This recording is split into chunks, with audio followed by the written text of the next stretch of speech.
Greetings, everyone. P. Pardo here from Sea of Tranquility. Welcome to another one of our concert reviews. And in the co-captain's chair, I was there with him last night. Mr. Eric Porter, what's going on, my friend? How's it going? Doing good, doing good. We had a good time last night, did we not? Very good. Good pregame and great show. Yes, Steve Morse Band and the Dixie Dregs at the Egg in Albany, New York. We went to let's see if we can remember every place we went to last night. We ate, had a beer at Druthers. We also had a beer at Biden's. Biden's, Okay. and we also had a beer at the what's the name of the beer garden? Wolf's Beer Garden. Wolf's Beer Garden. So we were on like one block in Albany down in the warehouse district, and then we did that before we went over to the Egg. And good amount of people there. We had some Sea Tranquility fans there in the house. It was always good to meet everybody. And Mr. Steve Morse pulled double duty. I think he did pretty damn good, right? Indeed. And I think, people know his condition. I'm sure when you interviewed him, talks about it, I was surprised when he went out and was going to do both, but he seemed to do well. And I know they had two more, I think, two more shows, Philly and DC. So Yeah, they're just about done with this leg, right? Yeah, that's pretty much it. Yeah, it's I think it's technically Jersey, but it's like right on the Jersey Philly border or something like that. And then DC is the last show. So it's only been I think the whole tour has just been a couple weeks. But I mean, I haven't seen either band in a while. I've seen both a few times, more than a few times over the years, but it's been a while. I don't think I've seen, other than Steven Deep Purple, I haven't seen him in either of these bands since before COVID and probably a bit before. And I think the last time I saw the Dixie Dregs was probably when they opened up for Dream Theater on the Scenes from a Memory tour. So that's like 99. Yeah, so that's a while.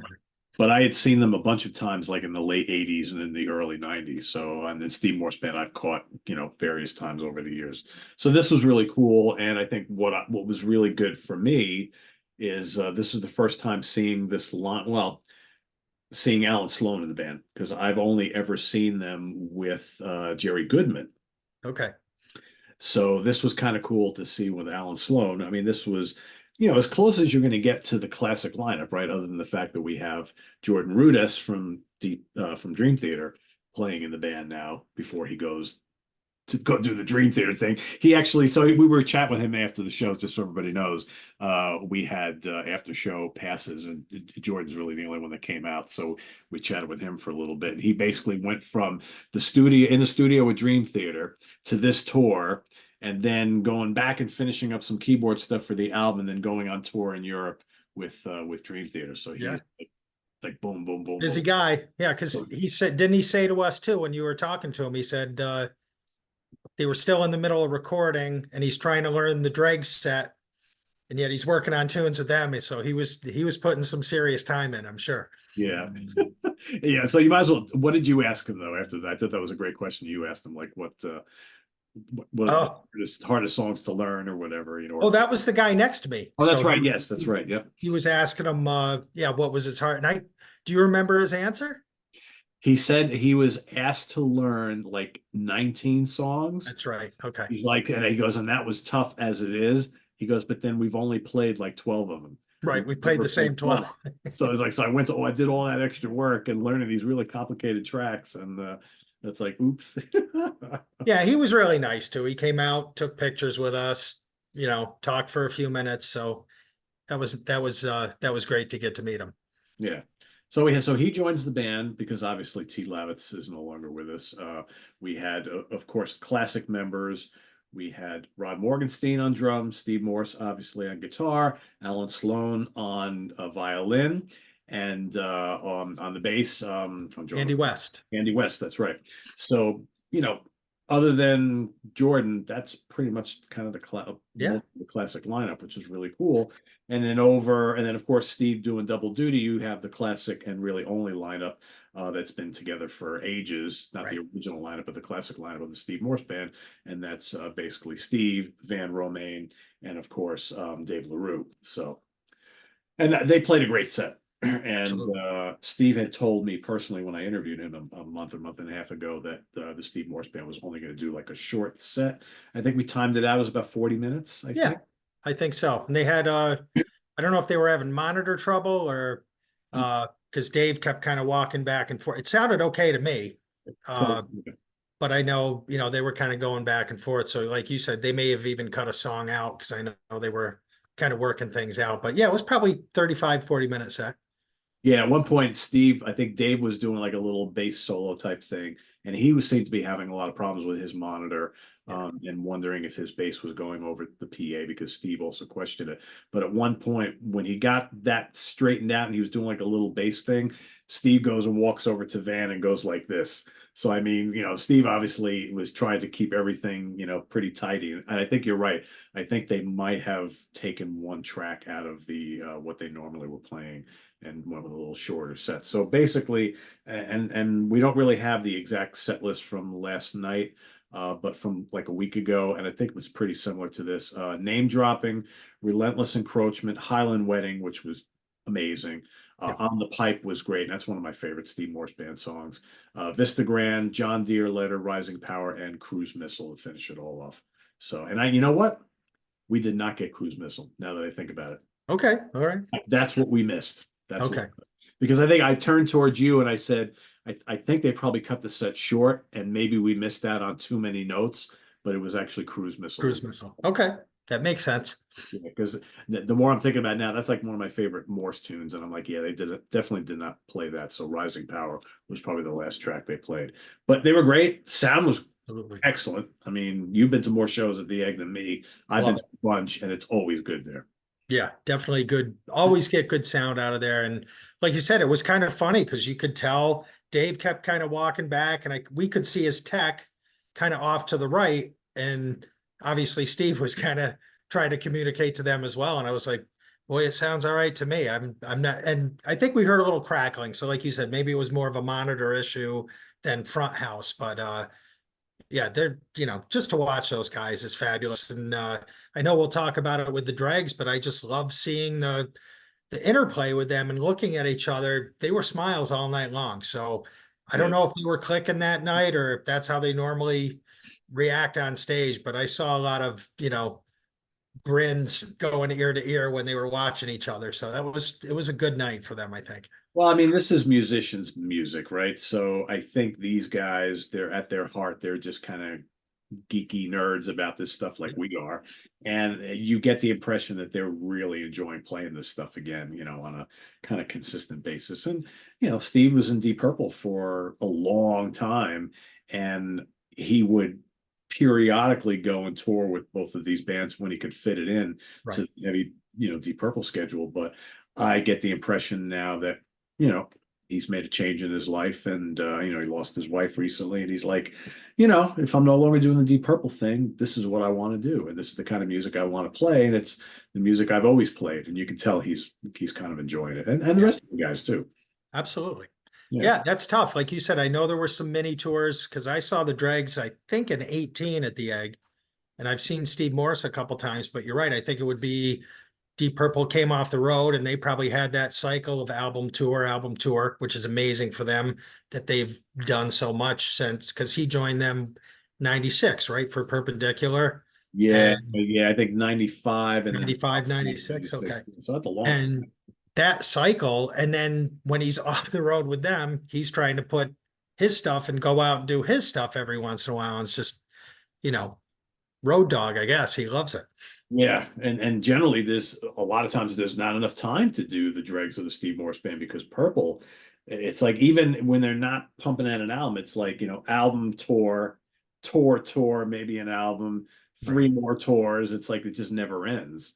So now Absolutely. he's got and obviously playing in much smaller places and this type of instrumental music is not the big draw like a Deep Purple is, but people are very loyal I think to these two bands and this style of music and Steve in general, right? So yeah, so we got so the Steve Morse band played, brief set. Everything was just kind of clicking right on time. I think that it was about 8:45 the dregs went on, and I think they told us as we were walking in that they were scheduled to play till 10:15. and it was, I think they literally finished at 10:17, so it was like right almost down to the minute. But again, it's just great to see them all out there, and I'll run through the track list real quick, and looks like pretty, yeah, this is from last night. So Country House Shuffle, a lot of classics. Yeah, Uh, definitely. Sleeveless in Seattle, it's one of their later tunes from the last album they did. Is Uh, that Full Circle? Is yeah, that yeah. okay? Okay. And then we got Odyssey from the What If album, which probably one of my top three songs from the night, I would think. That's like their prog classic. It's just absolutely amazing. We got fun tracks like Leprechaun Promenade, and Go for Baroque was amazing. That was great. Steve and Alan doing the violin, the guitar, I mean, just nuts. Divided We Stand, Night of the Living Dregs was killer. Hereafter was amazing. Jordan did a little keyboard solo. I think he fit right in. Absolutely. I really liked him in this band. Very impressed. And that probably more so than Steve Morse band. Not that there was anything, but a lot of smiles from Jordan, catching him and Steve look at each other. And I don't know. You get chills when it's like they're not going through the motions. These guys are going out and they're just enjoying themselves. And that was really great to see. Yeah, I love seeing like musicians just enjoying each other's company and feeding off each other. And you know, Alan Sloan, uh now when you saw the Dregs the last time, was he in the band? He was with them the last time, yes. Okay, gotcha. So you never got to see him with Jerry Goodman then. No. Okay. So I mean yeah, I think he's might be the oldest guy in the band, and but man, he's Oh, all around the stage and just wailing away on that violin, and that's that's just great. it's such a sweet sound. And then when they're playing together, him and Steve were kind of the way they had them placed, because Steve and Alan were kind of center, and then you had Dave and obviously well, Rod was in the back, and then Jordan. But Alan and Steve were just right next to each other and going back and forth and going playing intricate stuff together. He's fantastic. He really is. And I know he kind of, when he left the Dregs, he went into medical school, I think, right? Because he's an anesthesiologist. So, good for him. He's back out doing this stuff and looked like he was having a ball too. So that's awesome. Yeah, for sure. I mean, yeah, it's like two of the guys in the band have very serious and busy careers on their own. Now, Andy West has got his own company, and that's, he literally has to take time away from that to go and do this To tour. do this. Okay. Yeah, exactly. So, all right, what else we got here? So after the little keyboard solo, we got I'm Freaking Out, and then the bash. I mean, the bash. I always love Great. playing that. Yeah, that's so much fun. I mean, that's like bluegrassy, super complicated, and just so good. So good. Cruise Control, which they got to play. I mean, that's something that everybody knows. That's a classic. Kind of cool how they slowed the tempo down quite a bit. Okay. Yeah. All right. I got to get the mind back there for that one. But I was rewatching the video I took of that, and like they really kind of slowed it down a bit, which is like, look, I remember it being a little faster. And then of course we got Blood Sucking Leeches, which was great, and then Take It Off the Top with a little bit of Jessica thrown in the beginning as a honor to the fallen Dickie Betts, right? Which I thought was very, very cool. So, and they brought everybody out for that. So you had Rod and Bon Romain on drums, and Dave and Andy were playing bass, which that was really cool to see too. Yeah, full band, not full bands, I should say. So yeah, I thought it was a excellent evening. Like I said, done by 10:15 or so. And yeah, not disappointed with the set list at all. I pretty much everything I wanted to hear they played. But would it be nice? Would a 2-hour set have been great? Sure. But can only get so much. We understand these guys are even older than we are, so it's to be out doing this. Right. I mean, they're music, yeah. And like you said, being a short tour, there's probably very few days off in between. So, which that's a tough, especially like, with Steve's condition, I'm sure he comes off, he's probably hurting a bit. I mean, he's going full out. So it's got to be tough for him, but I don't know. You sit there and you watch them, and they're not missing anything. They're just nailing everything. So it's terrific to see. And I like what you were saying with Jordan too. I mean, you bring somebody like, because I think one of the guys we were standing with, Pete, after the show, I think we talked to him about, are you any writing? Are you going to be doing anything with them? And he just kind of was like, well, I'm going right back to the Dream Theater thing. But I do like when, and obviously, like you said, with T being gone, they got to bring somebody in to play keyboards. But it's great that these guys interact. I'm sure they love it too. It gives them, with what Jordan does with Dream Theater and his solo stuff, this is something completely different. I'm sure he's amazing, but I'm sure it's somewhat of a challenge to him. And it's kind of cool just to have that. I love seeing guys come in and just, not that they were jamming together, they're playing a full band set, but I think it's just so cool that these, we're going to be seeing B, you get to see Steve Vai play with these guys doing Fripp stuff. So I don't know. I think it's a very cool, great musicians. So you're not losing anything with whoever they bring in. No, But not at all. And I think for fans of Dream Theater who are used to the different sounds and things that he brings to the table in Dream Theater, he pulled out some stuff last night, some tones and some things that I don't usually hear from him in Dream Theater. Like he did some really cool electric piano type stuff, which yes, like, wow, that I like that a lot, right? that sounded great. Yeah, really, really You cool. remember what song that was? Because that was real. It Was it the Hereafter? I thought it might have been the may have Hereafter, been but I'm Hereafter. not 100%. Yeah, But yeah, that really sounded good. yeah, I enjoyed that. And that, I think you're right. I think that was the only time he used that particular sound for the night, but it stood out, it did. so that Yeah, was 'cause cool. he doesn't really do a lot of that in Dream Theater. Yeah. He does some piano stuff, but not like the Rhodes type of thing. Yeah. So it's like that instantly caught my eye. I was like, oh, he's got that up the Yeah. sleeve too. Very nice. And as far as Steve goes with his wrist, this was probably the first time I've seen him in a good number of years, because I've seen him with Deep Purple many times where he wasn't wearing that brace on his wrist. Yeah. So that was a good thing, right? True. Yeah. You know, Maybe he's doing better or yeah. something. So 'cause it was And we always, were watching. talking, I remember you mentioned that, and then we were talking how he's got the two Music Man guitars and he never touched his spare. His spare sat there the whole night, but he kept the blue one he played start to finish, even with Steve Moore's band. He always plays that. Yeah. Yeah. Yeah, he had a sunburst one, folks watching behind him, sitting in front of his angle lamps, and it's a weird looking one because it's got like I didn't look at it carefully enough, but it's got like a four pickup configuration on there. Mhm. Like two, it almost looked like two single coil, no, two humbuckers or three humbuckers, and then one single coil. I don't know. It was bizarre. Okay. From the bottom of the neck all the way up to the bridge, it was just jam packed with all these pickups. And I'm like, what is going on there with that? So I don't Right. know. Very strange. But he never picked it up, never touched it. Nope.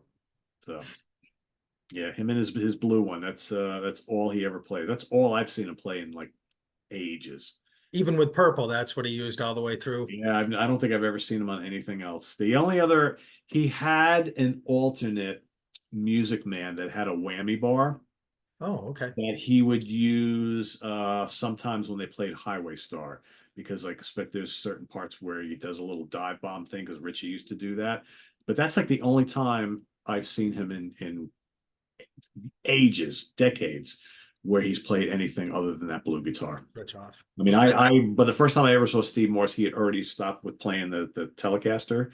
I think that would have been cool to see him playing that, but he hasn't played that in a million years. Yeah, that's been a very long time. I think he put that to rest before Kansas, I think, if I remember correctly. I think you're right. I do think you're right. Yeah. Because like all the old stuff, the 70s and the early 80s, you think Steve Morse and you think of that, beat up Absolutely. Telecaster or parts caster, whatever the hell it was. Yeah, there was some I forget whether it was it wasn't Frankenstein, but he had, because he put that, and I think that pickup design for the Music Man, because he had like the single coil, but he had the standard like Les Paul pickups in that. I mean, and I think he did all the work on that probably. So I'm sure when he went to Music Man, he said, make it look prettier, because that Telecaster was. And now I think the blue one, when you really get a close up look at it, it's got all the whatever, where the sweat kind of, you can tell it's kind of rubbed off the finish. And so that one's gotten a lot of work out too. So Oh, for sure. Yeah. It sounds great though, I tell you. absolutely. He's something else. And nobody sounds like him. And I love how he can do like this really beautiful stuff, and then he can just rock with the best of them and just shred balls. And yeah, he is a legend for a reason. So it's Yeah, good. it was It's good awesome. to see him up there. I know he's had a rough go of it the last year or so, and we all have been thinking about Steve and what he's gone through with his wife and everything like that. But it was just good to see him up there having a good time. He was talking in between songs, Yeah, especially in the Steve Morse band, telling jokes and just yeah, it was just an inspiring evening, I think, all around. definitely. Yep. So Yeah. And I think his message during the Steve Morse band was his concern with AI, right? So go out, see the music, buy the music, get it from the real artists, and not, he was kind of making a joke about the AI, how that's everything's now being created with AI. And he's like, hopefully it doesn't go any further, but right, yeah, he's kind of like, we'll still continue to do this as long as we can until AI pushes us out the door, type of thing. So, and we hope that never happens. So true. And I hope they're doing, or I'm sure the way he is, he's always writing. So hopefully, when the tour gets over, hopefully he's doing something, whether it's Steve Morse band or maybe the Dregs will, who knows, be nice to see something come from him, some new music. yeah, for sure. We can only hope, right? So I'm sure there's going to be something coming out from either outfit. We'll see. We'll see. Be cool. Cool. All right. Right. It was a good night. Thanks for watching, everybody. That's our little wrap up of the Dixie Dregs and Steve Morse band at the Egg in Albany, New York. 2 more shows left. If you're anywhere near, I'll tell you exactly the name of the venues. The Scottish Rite Auditorium in Collingswood, New Jersey. I think it's right on like the Pennsylvania or the Philly border, and that is 21st. That's tomorrow. Okay. Tomorrow Tuesday night. night. Yep. And then Wednesday night is the last show of the tour. That's the Warner Theater in Washington, D.C. So and doors open at 7 and 6:30 for both those shows. So go check them out if you live anywhere near there. You won't regret it. Great show. Yeah. Show.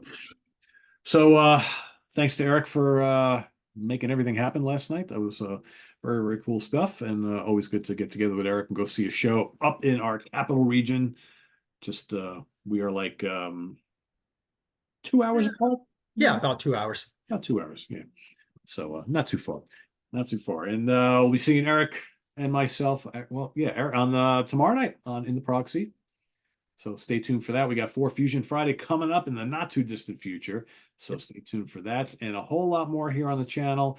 Visit us on the web at www.seatranquility.org. We're on Facebook, we're on YouTube all together all the damn time. Please subscribe if you haven't already and click on that notification bell so you get alert of all of our content as it posts. And please do hit the like button before you leave. We'll see you soon here with more stuff on the channel. For Eric Porter, I am Pete Pardo. Thanks for watching, everybody. Go out and listen to some Dregs and Steve Morse band. Have a good one. Bye-bye.